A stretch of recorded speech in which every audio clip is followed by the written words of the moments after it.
9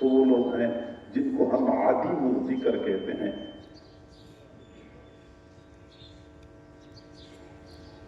عدیم الذکر، بالکل ذکر نہیں کرتے. انہم عن ذکر ربہم معرضون، یہ لوگ اللہ کی یاد سے اعراض کرنے والے ہیں. کافروں کے بارے میں فرمایا یہ اللہ کو یاد ہی نہیں کرتے، اللہ کی یاد سے اعراض کرنے والے ہیں. صوفیاء کرام فرماتے ہیں جو دم غافر سو دم کافر، جو لمحہ غفلت میں گزر گیا گویا کہ وہ لمحہ کفر کی حالت میں گزر گیا. یہ وہ ہوتے ہیں جو عدیم الذکر ہوتے ہیں، ذکر کرتے ہی نہیں ہیں. دوسرا طبقہ قلیل الذکر. قلیل الذکر وہ لوگ ہوتے ہیں جو کرتے ہیں لیکن بالکل تھوڑا ذکر کرتے ہیں. ولا یذکرون اللہ الا قلیلا. معذرت کے ساتھ میں عرض کروں، قرآن مجید میں اللہ تعالیٰ نے یہ منافقین کی نشانی بتائی ہے کہ تھوڑا ذکر کرتے ہیں. 5 منٹ کا مراقبہ اور 6 منٹ کا مراقبہ اور 10 منٹ کا مراقبہ. سالوں ہم نے اس دل کی دھرتی کو ویران کرنے میں لگائے. اب ہم چاہتے ہیں کہ 10 منٹ کے مراقبے سے یہ دھرتی ایک مرتبہ پھر آباد ہو جائے. جتنا زیادہ ویرانی میں وقت لگا ہے اتنا وقت تو اس کو آباد کرنے میں لگائے. قلیل الذکر، بہت تھوڑا ذکر کرتے ہیں. اور تیسرا کثیر الذکر. کثیر الذکر وہ لوگ ہوتے ہیں جن کی زندگی اکثر اللہ کی یاد میں گزرتی ہے. والذاکرین اللہ کثیرا والذاکرات. یا ایھا الذین آمنوا اذکروا اللہ ذکرا کثیرا. اور تیسرا طبقہ ان کا ہوتا ہے جن کو کہتے ہیں دائم الذکر، ہمیشہ کے لیے اللہ کو یاد کرنے والے. رجال لا تلہیہم تجارۃ ولا بیع عن ذکر اللہ. یا ایھا الذین آمنوا لا تلہکم اموالکم ولا اولادکم عن ذکر اللہ. ہر ہندو جوگی کے پاس میں بیٹھا ہوا تھا، پتہ نہیں اس جوگی نے مجھ پہ کیا تصرف کر لیا کہ میرا جی چاہتا ہے وقفے وقفے سے کہ میں بھی ہندو بن جاؤں. حضرت شیخ الحدیث رحمہ اللہ سمجھ گئے کہ معاملہ بہت نازک ہے، یہ تو اس کی ایمان کا مسئلہ ہے. اپنے ایک خادم کو بلایا اور کہنے لگے اس بندے کو ساتھ لے جاؤ رائے پور شریف حضرت شاہ عبد القادر رائے پوری رحمۃ اللہ علیہ کی خدمت میں، اور ان کو صورتحال عرض کر دو کہ اس کا یہ حال بنا ہوا ہے، اس کا ایمان بچانا ضروری ہے. وہ خادم کہتا ہے کہ ہم نے فوراً سفر شروع کیا. عشاء کے بعد دیر سے ہم خانقاہ میں پہنچے. حضرت سے ملاقات ہوئی تو حضرت نے فرمایا کہ ابھی آپ لوگ آرام کر لیں، صبح کے وقت بات کریں گے.